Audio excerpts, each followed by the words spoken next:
What do you do with agents when you mystery shop them?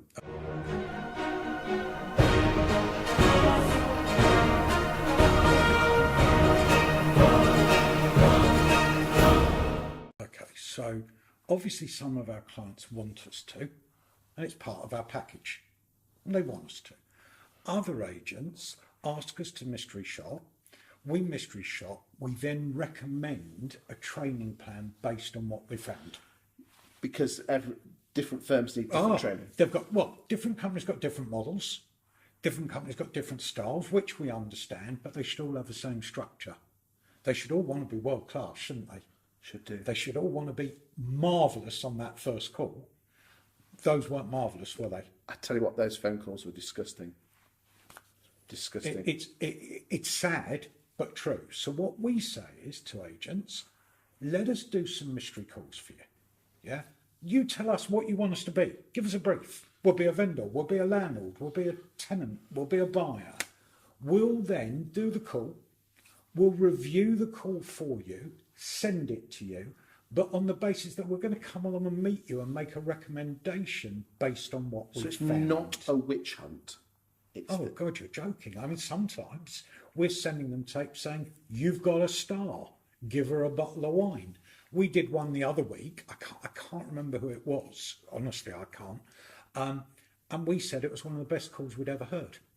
It was a sensation. So no, because if we were looking for trouble, agents would know. But also, you've heard the calls. Do you think any of those prospective buyers or sellers were awkward? They were just normal people. That's how we mystery call. If you notice, we don't tick box mystery call. No. We're just having a conversation as a customer would. Now, you, I think, would be the first to say to me, Chris, well, you were a bit harsh with some of them. You were looking for trouble. Come on. There's no trouble there. Right. And that's what we do. And then we say, here's our recommendation on how you can make people better. And sometimes the guys want to be made better. They really do. They're crying out to be trained. Often, it's just they don't know what to say. So because they don't know what to say, they follow the status quo. And the status quo is name, address, telephone number, email. Are you on our mailing list? Do you have a mortgage? Have you got anything to sell?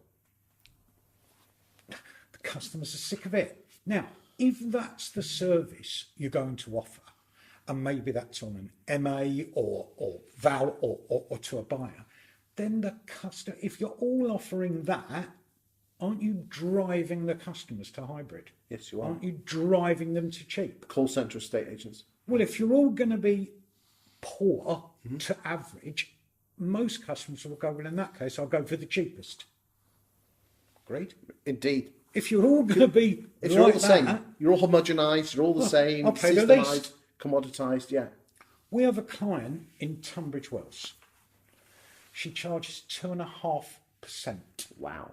She won't drop. She is a sensation. Her office looks like, it's just wonderful. Doesn't look like an estate agent. She's got fur on the walls. I mean, it really is funky and incredible. She turns down properties and she's crystal clear to me. She said, I do less business than I used to, but I earn more money. And everybody knows they're going to get a 10-star service. Boyd, it's been emotional. If anyone wants to contact you, we'll put your details here. Boyd is not paying me to do this video, but I've known Boyd for three and a half years now. So. And what he does is exceptional with his colleagues at Sales Doctors. Other training firms are available, I have to say that. I understand. But check these guys out. They're really, really good. And thank you for that insight. Cheers, No, you're mate. welcome. Thank you. Cheers.